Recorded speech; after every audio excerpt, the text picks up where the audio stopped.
This is the tough act right here, because this is the final session of the conference. And this is a tough act because my job today is to connect some dots from yesterday that you heard within the keynote, today's keynote, and some of the dots that you heard in between at the various breakout sessions.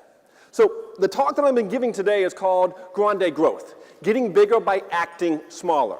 What I want to share with you is some ideas that companies are using to grow without losing their soul. And I got some experience with this because my business career really in marketing started out at Starbucks. And what I think is interesting to note is I did not start off in the marketing department. I started off as a barista at store number 677 in Dallas, Texas. My partner number was 213806. It's a long time ago, yet it is ingrained in me. What was beautiful about it, though, is that I was able to take my experiences being a partner and weave them in to marketing, both at the field level and then at the national corporate level. Following my 8 or so years at Starbucks, I spent 2 years at Whole Foods Market down in Austin, Texas, as the Director of National Marketing. Again, all of these experiences that I've had of being behind the counter and connecting with customers brought that into how Whole Foods could hopefully get their team members to make deeper, stronger connections with customers. Then after my time there, I spent some time doing about 10 years as a self-employed consultant, helping small, big, nonprofit, and profit businesses make better connections with their customers. And these days, I'm in a company called Brains on Fire, based out of Greenville, South Carolina, where we help companies tell better stories about why they exist. But there are 2 more things you need to know about me. First is that I have a mantra in life. It's pretty simple. I take my job seriously, myself lightly. What I mean by that is I love talking shop, but in talking shop, if I'm not having fun, I'm not learning. So I got to laugh a little bit to learn a little bit. Second is, I fight a monster every day. I fight this monster called stuttering. As a child, I stuttered very, very good. As a 20-something, I stuttered very good. These days, it's kind of on the down low, but it's still there. So at some points in this presentation, I am going to stutter. I just want to give you guys a heads up. We cool with that? Awesome.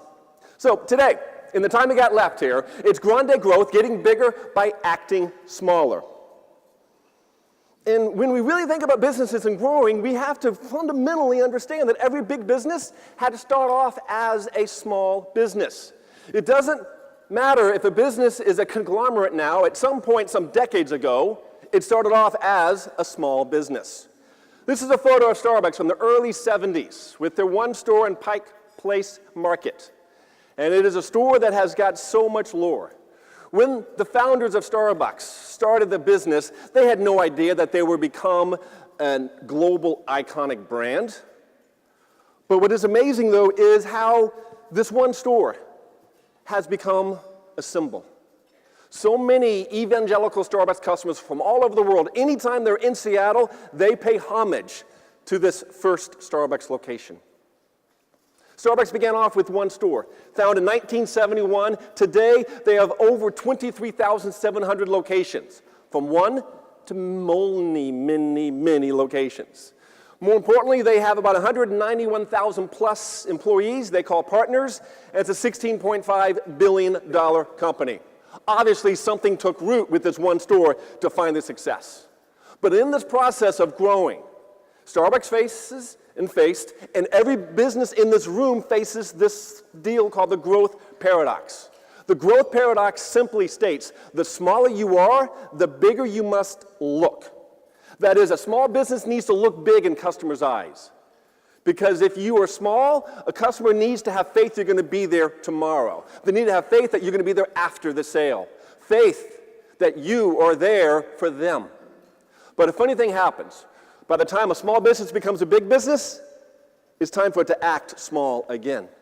Because at some points, as a business goes from being small to large, processes take root. And when processes take root, some of the soul gets lost from the company because it's more about process than it is about passion. So the bigger you are, the smaller you must get. You must find ways to retain what made you special in the first place. Howard Schultz at Starbucks still to this day believes that Starbucks' biggest challenge is to get big but stay small.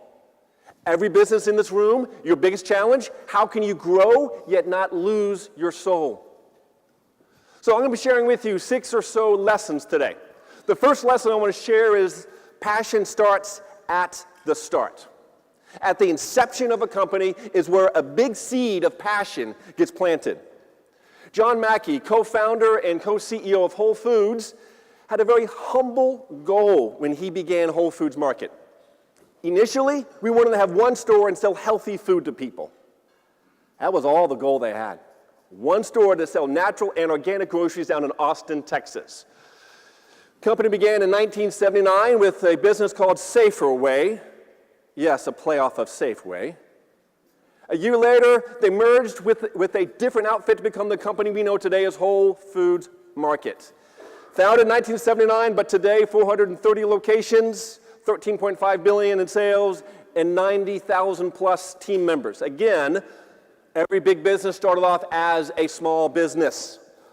While that passion nugget at the start might not be anything truly inspirational and just wanted to open up one store to sell healthy food to people, Whole Foods in its embryonic stages as a business had a crisis that became a turning point, and it has become company lore that they still cling to today.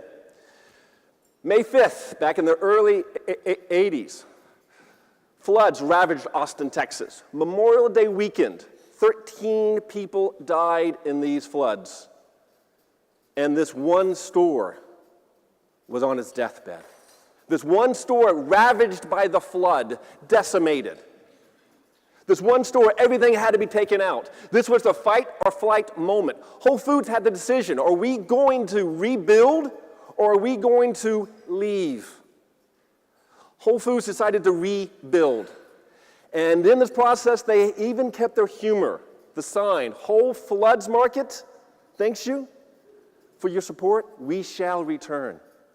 The beautiful thing during this rebuilding process is team members came to help to take out all the stuff in there and to rebuild the store. But more importantly, beyond team members coming, customers came to help clean and rebuild the store.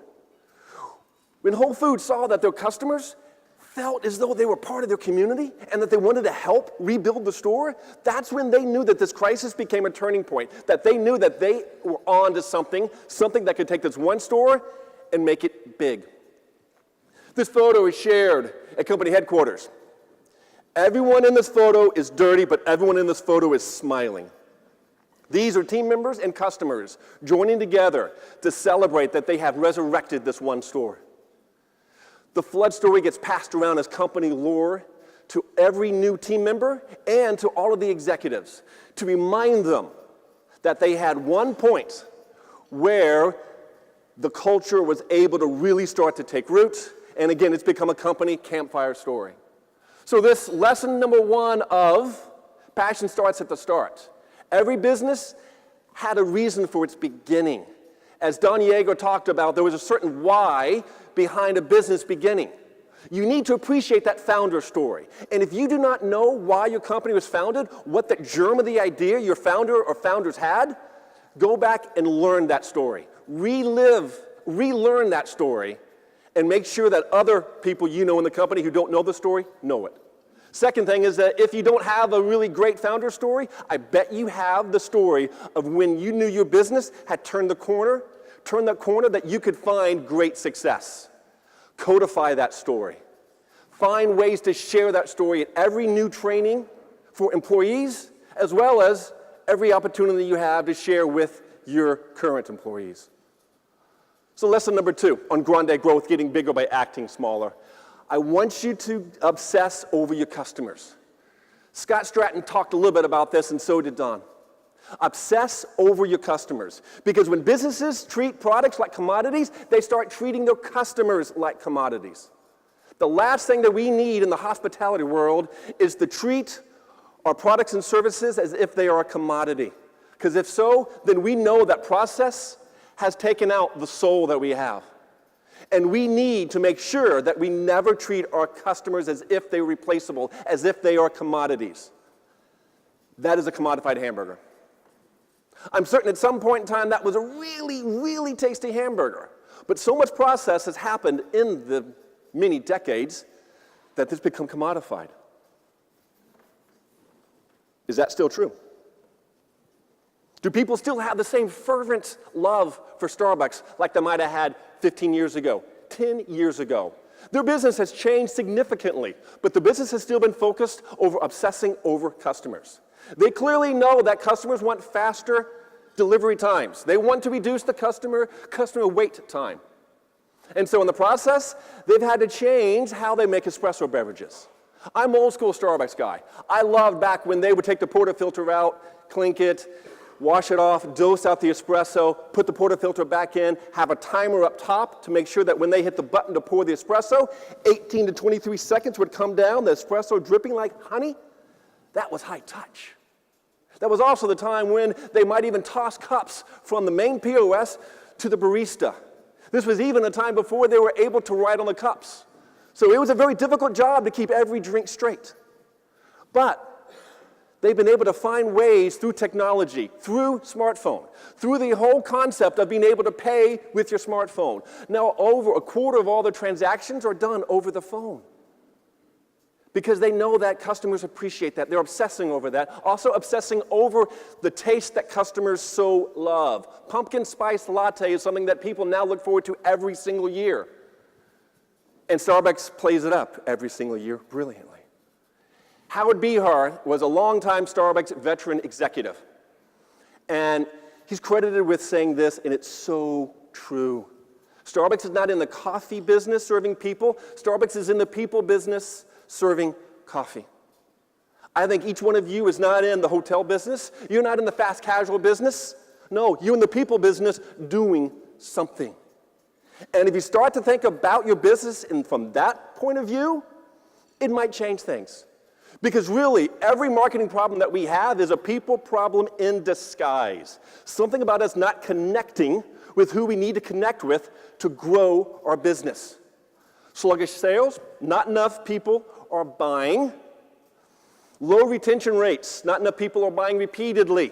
Comp sales down, not enough people are buying over and over again. Poor products, poor programs, not enough people are interested. Low customer engagement, be it if it's on social media or be it if it's in your store, not enough people relate to the brand. Poor customer service, too many unhappy people. We tend to forget because we're so busy churning out programs and products that we forget that it's people who need to buy those programs and products that we are doing. We need to make sure that whatever we do, that it has the customer in mind as opposed to the business in mind, in making them a better person through the products and services that we offer. Because ultimately it comes down to the pocketbook of our customers buying or choosing not to buy. Lesson 3. Customer service differs from customer experience. I think this is very important. When we think about obsessing over customers, is having a better definition and understanding about the differences between delivering customer service versus delivering customer experience. For far too long in my life, I felt as though they were the same. Customer experience the same as customer service. I've since learned this. Customer service starts when the customer experience falls apart. We have designed the path to purchase for every one of our customers. But at some point in that path to purchase, something might go wrong. Or I should say something will go wrong. And when something does go wrong, that's when customer service starts. The customer experience is all about designing, delivering, delighting. Designing that path to purchase to make it easy, to make it an adventure, to make it a journey. It's all about delivering the right products at the right time to the right people through the right employees. And it's all about at the end of that day or the end of that transaction or the end of their stay, they're delighted, so delighted they want to talk about it, be it online or offline. And some of you all might be going like, but I'm in a boring business. I'm going to say, no, you're not.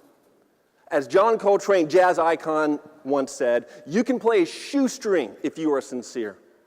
I don't care if you're in the toilet paper business. You can find some way to deliver a better customer experience.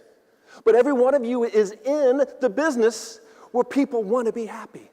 Be it if it's in a restaurant or in a hotel.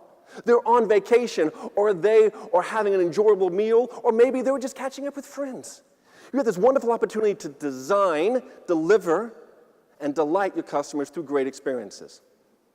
But again, customer service starts when the customer experience falls apart.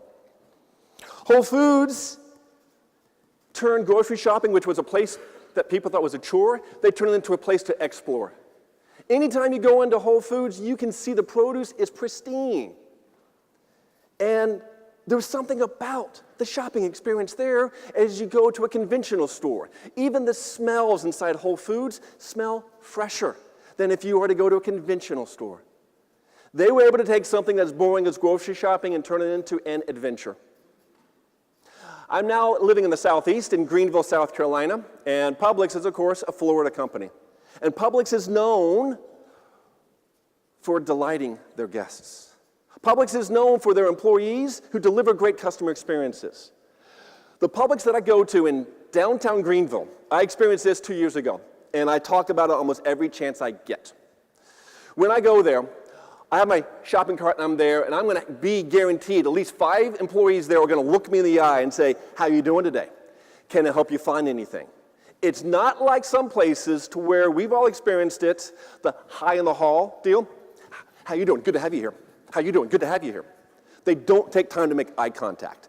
Eye contact is huge. So I'm guaranteed about 5 people are going to make that true eye contact. One day when I was leaving the store, I have my shopping cart, I'm there, and I see a lady with the spray can and the towel. And she's right here scrubbing something on the floor. I look down, it's cart tracks, tire tracks. She's scraping them up. Can you think of a more drudgerous job than that? No. She's there. But she takes the time to look at me and look me in the eye and say, "Thank you for shopping. We're glad to see you come back again." Smile, and then right back to her work. I left going like, I don't know how they hire, I don't know how they train, but that was beautiful. For someone who's doing the most drudgerous job to take the time out to thank me for shopping and to welcome me back, I left delighted. There's a payoff to this. A study has shown that 27% of consumers will pay 15% or more to receive a superior customer experience. Taking the time to empower your employees is going to result in a greater ROI. So, we talked about customer experience, let's talk about customer service, and I truly believe that this is about reacting, rescuing, relaying. Because again, at some point, customer service starts when the customer experience falls apart.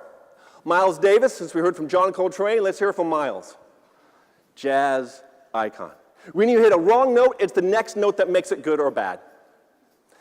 In this path to purchase, at some point or some points, we're going to hit a bad note. Something is going to go wrong. This is the opportunity for us on this next note, this next move, to rescue the sale, to relay some information, to be able to save the day. One company that does this is not in our field, but I think it works because they deal in the commodified world of data hosting, all the stuff in the cloud.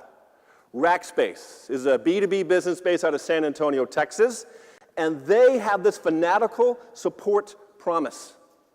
And this support promise says Rackspace cannot promise that their hardware won't break, or that the software won't fail, or that Rackspace will always be perfect. What Rackspace can promise is that if something goes wrong, Rackspace will rise to the occasion, take action, and resolve the issue and accept responsibility. This is at the core of the company culture, fanatical support promise. And they deliver upon this, not just to their customers, but also to their employees. Because once a month, there is an employee that receives a straitjacket, photo taken, for delivering fanatical customer service. These photos are put up all throughout company headquarters. How fun is that? That is awesome. Because they are so fanatical about customer support that they're going to make whatever note that's bad, they're going to turn it good based upon what they do next. In customer service, 55% of consumers will recommend, word of mouth, A company because of its customer service. It all works. And this really goes into a lot of what Don was talking about today about company culture. Because every competitor you have can replicate your products, replicate your programs, but they can never replicate your people. Your people are those folks that make up your company culture. The one truly proprietary thing every business has isn't technology, it's their company culture. It is what they do every day to make people delighted, be it customers or employees. So lesson 3, the employee experience matters. I'm a marketing guy, but I truly, truly believe that is the employees are our best marketing, I'm not going to call them tools, because tools doesn't give them enough credit. They're our true marketing partner. Because if you can jazz your employees, those employees are going to jazz customers. Starbucks has tried to do this for decades now. Years ago, their mission statements talking about treating their partners with respect and dignity, and they backed that up. When the company became public in 1992, which seems eons ago, they were the first fast food restaurant that offered their part-time employees full health care benefits as well as opportunities to participate in the stock plan. That was unheard of then. Still, for many companies, it's unheard of. But Starbucks continues to up the game. They will now, for all part-time as well as full-time employees, they will pay to get you to get your college degree from Arizona State University. This college tuition reimbursement is massive. They still support through prime healthcare benefits. And just 2 weeks ago or so, they made a big announcement saying starting in October, they're going to raise everyone's pay at the store level by at least 5%. Because they know that the employee experience matters. Because if they don't have a happy barista, they don't have a happy customer. A study came out a couple years ago called the Employee Engagement Study, and it kind of helps us to better understand what it is that we can do and why it's important. They're defining engagement as employees have the tools and the training to make them be successful on the job. They also believe and say that engagement is about employees feeling as though their company listens to their feedback and acts upon their feedback. And the study showed some interesting takeaways. The more engaged employees are, the more financially successful a business is. Their stats was demonstrative how much more successful the businesses they tracked, where they had employees that said that, yes, we know why our business exists, yes, we have been given the tools and the training to be successful, and my boss listens to me and acts upon the things that I have to say. The more engaged, the more successful. They also found out that smaller businesses have more engaged employees than bigger businesses. That's, you know what, easy to believe. Because a small business, you're able to have that high-touch piece. But as you become a big business, it's tough to continue to have that high-touch piece. And that's your biggest challenge, is to have engaged employees despite continuing to grow. They also found out that employees that always have some type of one-on-one connection with customers are more likely to do something good for the company. This benefits us beautifully because we've got so many frontline employees that have direct contact with employees. And the more those employees are there, the more likely it is that they're going to go and step up and do something good for the company. We heard about Joshi yesterday. Those were engaged employees that found a way to do something good so that a story could be told for years. One store that I respect immensely, Container Store. They sell boxes and bins and all types of things in between. They are based out of Dallas, Texas, and they are known for delivering great employee experiences. They're known for paying their employees 2 to 3 times more than they could get at a similar job. And what you see there was not a typo. 160 hours of training in the first year to every new employee. 160. Their competitors might do 10, if that.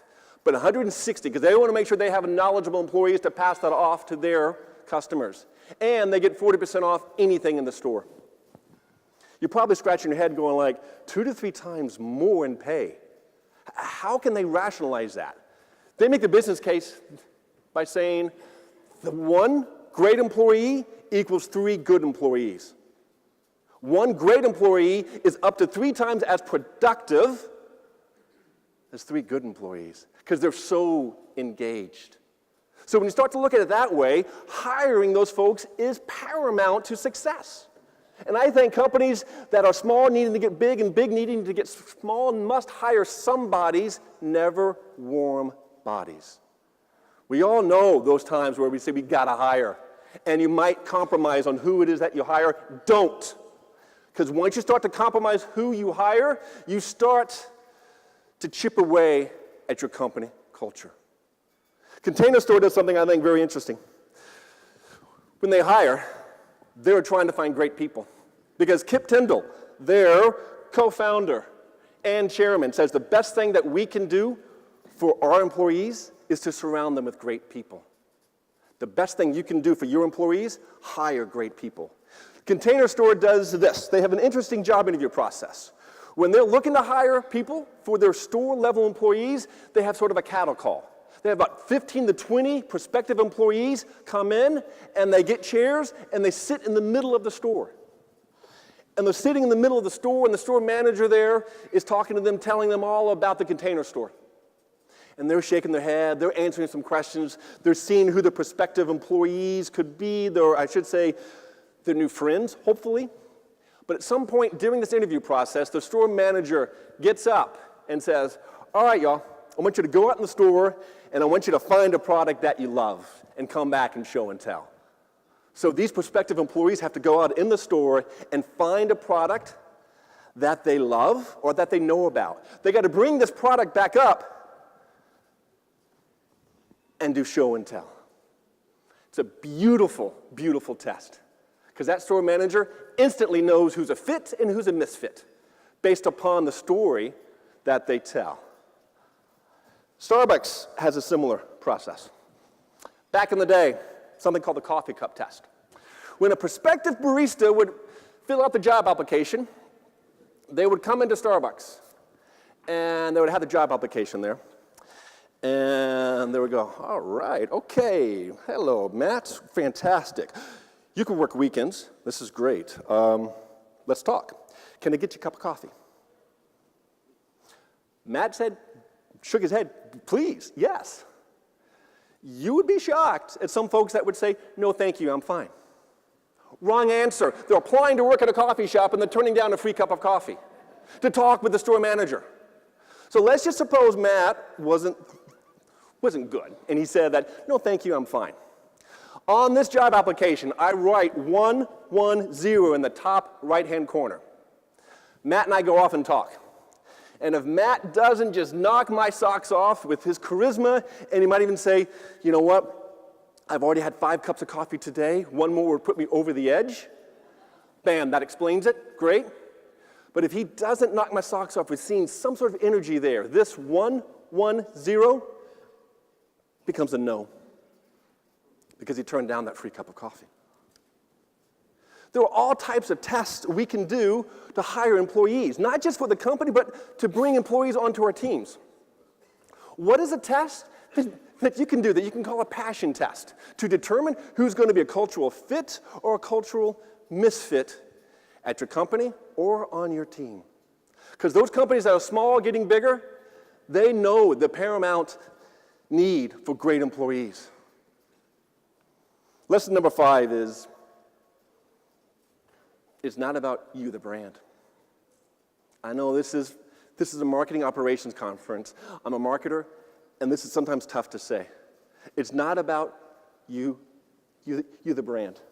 We explored this topic in the passion conversation, and in the passion conversation, we realized that there are certain triggers for what sparks word of mouth. Because really, when you're talking about trying to spark conversations, it's about people and passion, and it's about the stories that people pass on. It's up to us to give them stories to pass on. It's up to us to trigger something within them to spark a conversation. And we must hope that that conversation is going to say more good things than bad things about us. Because the word of mouth is massive. In daily conversations in the states that people have, brands are mentioned at least 2.4 billion times. It's a study done by Keller Fay. And that is both online and offline, voice to voice, person to person. And the typical American is going to mention brand name probably 80 times per week in both our texts, email, Snapchats, phone calls, water cooler talk while at home watching television. And 71% of us believe that the conversations we have with folks have a great deal of influence on our purchase decisions. So the triggering of these conversations, of the stories that people can pass on, is big. A few years ago, an academic study came out called On Brands and Word of Mouth.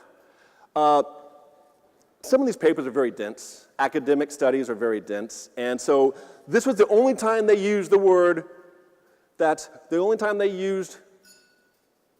word of mouth was on the title. Every other place, they called it social transmission. So you had to kind of translate all the stuff as you read it. So we ended up dumbing this down. We ended up dumbing it down that there are 3 triggers that can spark word-of-mouth conversations from our guests. There's a functional trigger, there's a social trigger, and there is an emotional trigger. Let's go through each one. Functional. It's about facts and figures. It's nuts and bolts types of information. It's really nothing that's fancy. It's just giving us information so that we can better interpret the world and how this product or service may benefit us. Last year, I was planning to get married. We wanted to find some place to get married. So we started our search where a lot of folks do, on Google. Typed in sandals, St. John's, Antigua. And we, of course, were able to look at all types of reviews. These were facts and figures, nuts and bolts types of information for us to be able to better interpret where we should go to get married and to bring some of our guests. And last June, got married, and I am very, very, very ecstatic that it finally happened. So it was all based upon finding the place online. People also go there to make a decision about what cars to buy. Altima versus Sonata. There's some dude who's going to post a video up on this explaining the nuts and bolts differences between the 2 cars. Again, it allows us to make a smarter decision. Starbucks, back in January 2015, introduced the flat white.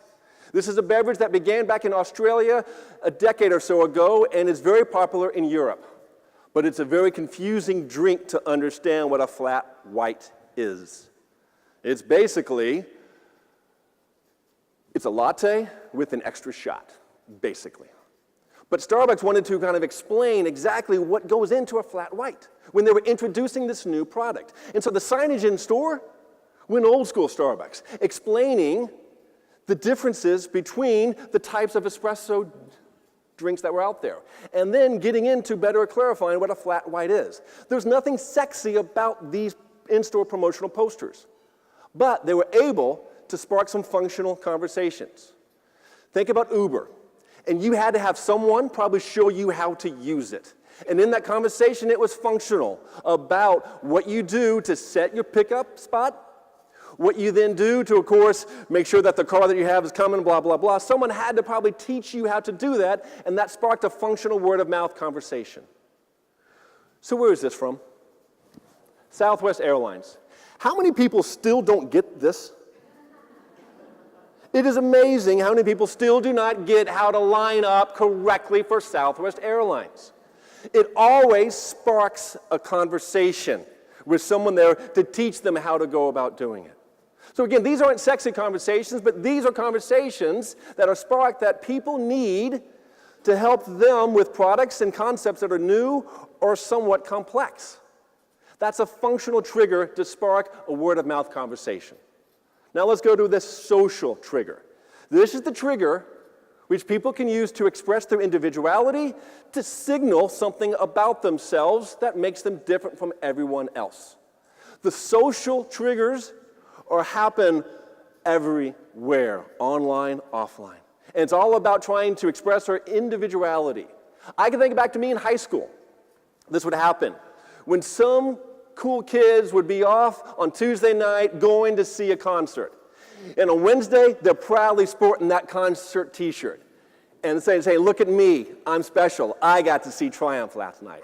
Look at me, I got to see AC/DC. Man, Van Halen was great last night. What'd you do? You watched Love Boat again, right? Sorry, dude. So even a t-shirt says something about us. A Lululemon shopping bag. How many people are so proud to wear that, to use that?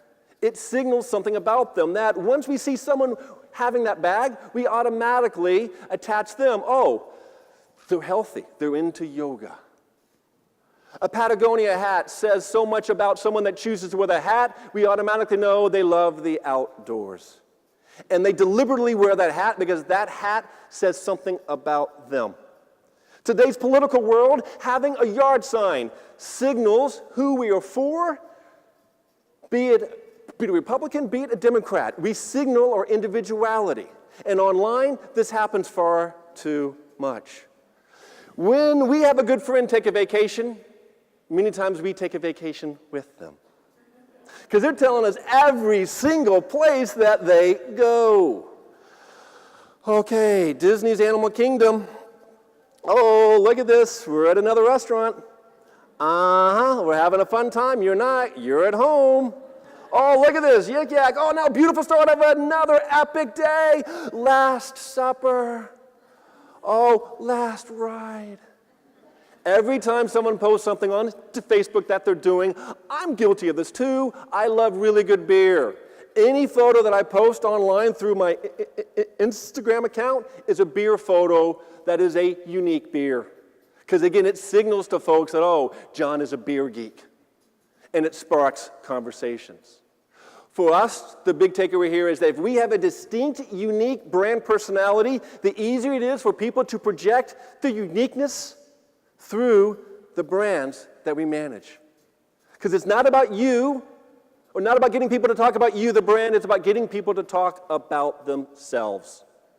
To get them to talk about themselves through the experiences that we deliver, be it if it's at a hotel, be it if it's at a restaurant. It's about getting people to talk about themselves within that environment.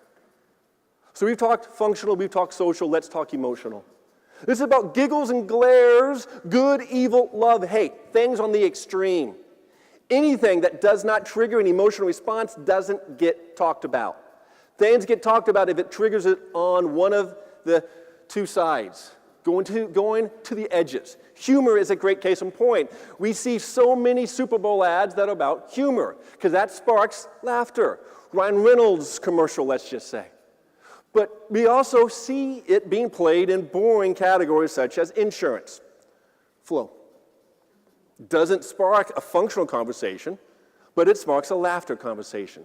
We even see it for companies that truly have values, that have truly set up their flag in the sand that says what they believe in. Whole Foods believes that values matter, and they are really doubling down on the fact that they have a higher quality value system than many other grocery stores, and they are talking about it through their advertising and through their in-store promotions. Chick-fil-A does this too, just seeing closed on Sunday, knowing that they're closed on Sunday so that their employees can spend time with their families. That triggers emotion. Also, some of the things that people love about Chick-fil-A or don't love about Chick-fil-A triggers conversations.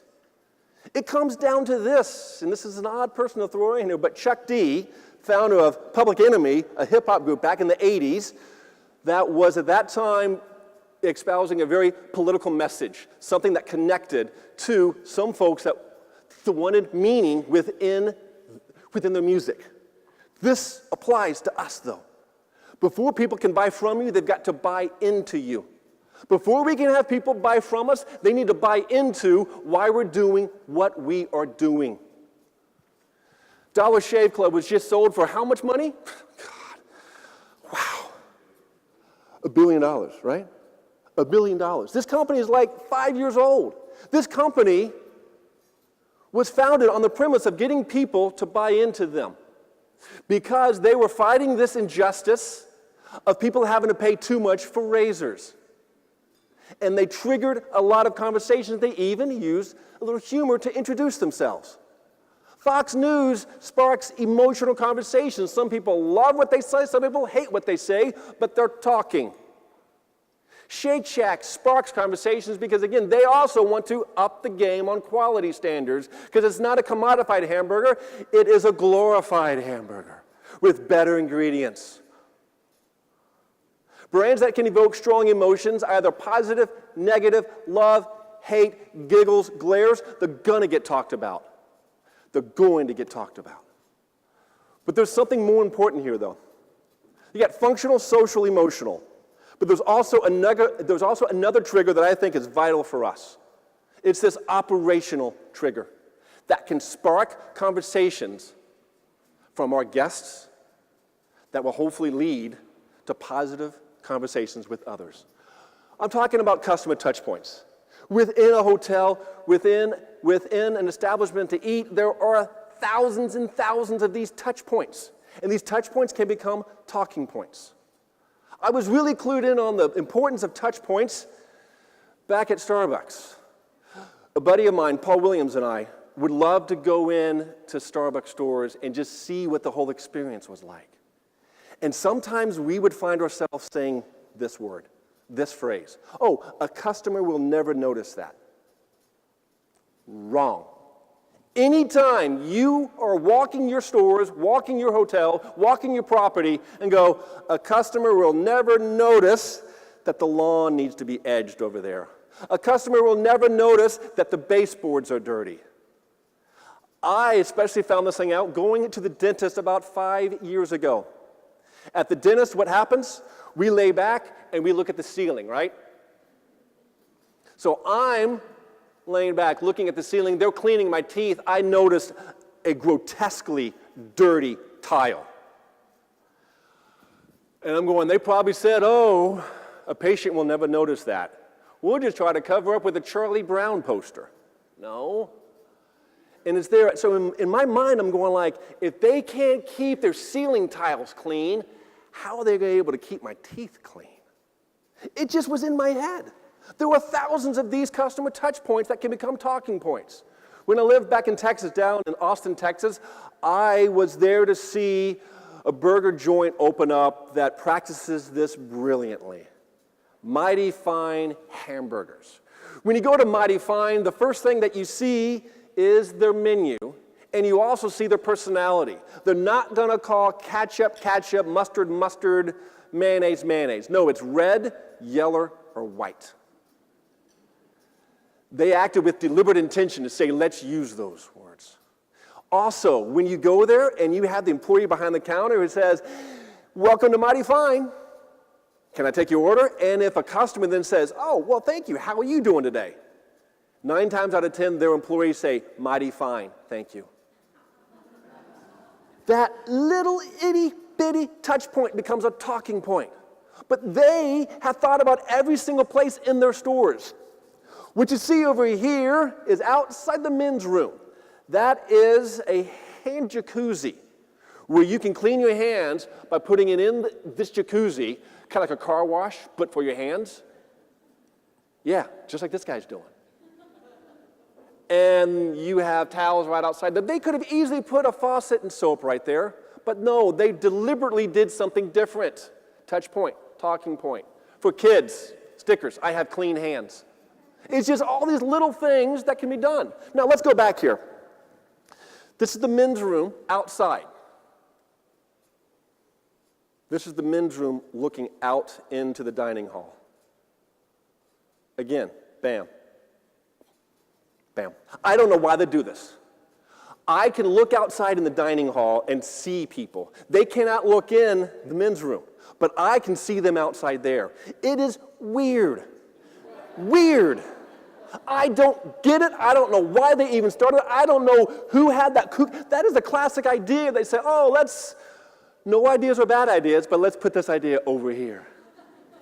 But they did it. And every guy that walks out goes, dude, you got to go to the bathroom. Dude, I'm serious. I'm not telling you what's up. You got to go. And then you see people that are peering in there saying, okay, I shouldn't be doing this, but I can't see anything. It's weird. But it sparks conversations. This is the pin they have. How easy is that? Deliberate intention of saying, what can we do to spark a conversation from this benign touch point? And they do make a very, very tasty hamburger, and they know they deliver something extraordinary, because when you leave, this is the sign you see. Don't tell us how good it is, just tell your friends.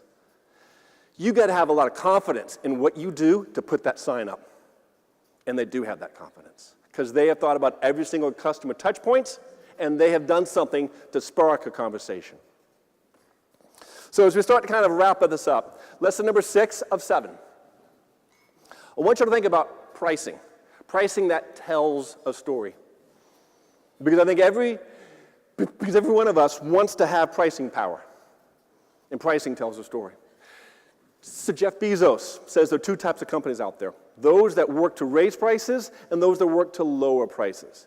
He's absolutely right. There are businesses that are doing everything they can do to lower the price, and businesses that are doing everything that they can do to have and command pricing power. Higher priced products and services must deliver a great story. If you're not delivering a great story, you cannot charge a premium price. Simple as that. The best advice I can give you for how to tell a great story is this. I think there are 3 great brand stories that are out there that businesses can tap into to have higher pricing power. One story is tell the story of how what you do improves a life. The second is tell the story of what you do that makes something good even better. And third, tell the story of how what you do to right a wrong that exists. Let's go through each one. First one, improve a life. Who here's got a Fitbit on? Raise it. Bam, look at that, proud right there. Okay, so how many steps so far today? Just lie, say 22,000 and make everyone jealous. Okay, that's not bad for being in, so you still got time. The beautiful thing is here, this Fitbit here isn't the cheapest one out there, but this Fitbit is amazing because they authentically tell the story of the customers who use this, and we tell stories about ourselves and how it is improving our life. My wife gets so giddy every time she gets 10,000 steps. She will go out at 10 p.m. to walk the dog to get to that 10,000 steps. Because she knows, but that is a measurement that is going to help to improve her life. And they have forged deeper emotional connections, and they have pricing power because of that. I talked about how I love beer. This bottle, this 16-ounce bottle, costs $70. It's an imperial stout aged in bourbon barrels for 2 years. I will gladly pay for this beer because I know it is exquisite. But I will also pay for the beer because it's a story that I can tell. Because it's very rare to get and to find this beer from Goose Island. That's the Bourbon County Stout, not the stout, but the rare stout. Comes out occasionally. But brands that continuously upgrade the quality, such as this right here, taking a stout and making it even better, they have pricing power. Anytime you can take something good and find ways to make it better, it's pricing power. Starbucks has pricing power with their Clover coffee, the reserve coffees, small lot coffees that people, instead of paying $2 for a 12-ounce cup of coffee, will now pay $4 to $5 for that same 12-ounce cup of coffee, but it has higher coffee quality, as well as it's brewed in a special machine. Taking something good and making it better, higher price. The third one, I think, is the most important one, right or wrong. Brands that can right wrongs that are in the marketplace can make deep, long-lasting connections with people. Because these are brands that fight an injustice in the marketplace. And I know that word injustice is big. It's almost too big. Righting a wrong. To right a wrong is to fight an injustice that exists in the marketplace. It's a situation where the rights of a person or group are ignored. But if you believe fighting an injustice is too big of a word to even comprehend, let's change that to fighting a monster. As I talked about, I have had to fight this monster stuttering all of my life. This monster of stuttering when I was applying for jobs and doing the interview process back in my 20s and getting turned down countless and countless and countless times, solely because a company could not see themselves hiring someone who had trouble stringing 2 words or 3 words or sentences together. I also have to fight the injustice of people who think that those who talk different are not as smart, those who talk different are shy, those who talk different shouldn't be up on stage talking to people. That is an injustice that I fight every day. That's my monster. I think businesses have monsters too. It's the situation where you're fighting for your customers, for your employees, for something that they are being defeated on. Truly great brands fight monsters in this world. Truly great brands do this, and I think you had the opportunity to. One big brand that started off as a small brand, Intuit TurboTax. In the tax software prep category, they have over 60% market share. They are the behemoth in the category. Classic case of small becoming big, yet big getting smaller, because they are doing things in a very personal way to fight a monster that they believe exists. A couple years ago, they started doing tax parties. Tax party concept is this. They would get together a TurboTax evangelical customer, have that person invite 10 friends to their house to do their taxes. That friend is there to walk them through the process. And they found that people enjoy doing this because they've got someone that they trust teaching them how to use the software product that is already easy to use. But they have fun doing it. They have a party kit that comes. They have a DJ list of songs to play. They have games to play. As they piloted this program, they found out something interesting. Something interesting, very much so. They piloted this idea of having tax parties. And so TurboTax is there at someone's house. There was a Hispanic lady there who was getting her taxes done. She was caught. The person who had been doing her taxes for the past 10 years had died.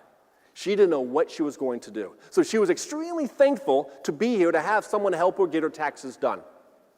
When TurboTax, helping out with this, was completed or had completed her taxes, she asked, okay, I want my $500 now. Or can I have my $500 now? For the past 10 years, this person who had been doing her taxes had been giving her $500 on the spot. This person was pocketing the rest. Awful, awful, awful story. There is an injustice there. And that injustice, they started to really start to learn. The tax refund check for most Americans is the biggest paycheck of their entire year. But why is it so that the poorest people have to pay the most to get their taxes done? That's just an injustice. That is a monster that they are motivated by every single day. What can they do to right this wrong of the poorest people having to pay the most to get their taxes done? This is a great story. Because this is a story of a small company becoming big and getting small again by reconnecting and changing the lives of their customers. Howard Schultz believes in this, that a company can grow big without losing the passion and personality that built it, but only if it's driven by values and by people, not by profits. A profit-driven company probably would not do those tax parties. A profit company that is driven by that only would probably not learn that story, and they would probably not be inspired to fight a monster that can help to improve people's lives. Final lesson. I want you to leave this conference with all of the ideas, all of the lessons, all the conversations you have to find ways to make meaning in what it is that you do. Go beyond the why, deliver upon the why. Make meaning, because a company that makes nothing but money is a very poor business. If you can find a way to impact and improve people's lives, your business might be small today, but it's going to be big tomorrow, and it's going to be big without losing its soul. I'll leave you with this. If your business didn't exist tomorrow, would it be missed? If your business failed to be there tomorrow, failed to be there tomorrow for your customers, would your customers find another business that would treat them as well? If your business ceased to exist tomorrow, would your employees not be able to find another employer that would treat them as well? If you can truly, emphatically say that, yes, we would be dearly missed, congratulations, you're doing a lot of things right. But if you cannot emphatically, with your heart, your mind, your soul, believe that if you were gone tomorrow, you would be missed on your plane or your drive back home, think about what you need to do to be so dearly missed. Because if you can find it, you're going to become a beloved company, a company that's going to change people's lives, and in the process just might change your life. Thank you all very much.